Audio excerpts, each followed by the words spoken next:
सचिन घायवळला शस्त्र परवाना दिलाच गेला नाही। योगेश कदमांनी सुनावणी घेतली पण परवाना दिलेला नाही। गृहराज्यमंत्र्यांवरील टीकांवर फडणवीसांचं स्पष्टीकरण। घायवळ संदर्भातील आरोपानंतर योगेश कदमांनी उपमुख्यमंत्री शिंदेंकडे भूमिका मांडली। तर चूक नसल्यास घाबरू नका, जशास तसं उत्तर द्या। शिंदेंकडून गृहराज्यमंत्री कदमांची पाठराखण। शिफारस केली मात्र सीपीनी परवाना दिला नाही।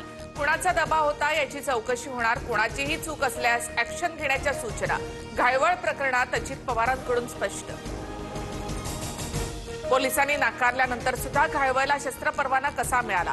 ही कॅबिनेट नसून गुंडांची टोळी। घायवळ प्रकरणावर संजय राऊतांची टीका।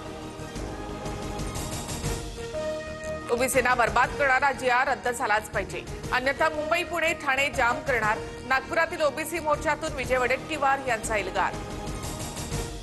मोर्चा काढा किंवा काही करा, आम्ही आरक्षण सोडणार नाही, आमचा जीआर रद्द होणार नाही। ओबीसी आंदोलनावर जरांगेंची टीका।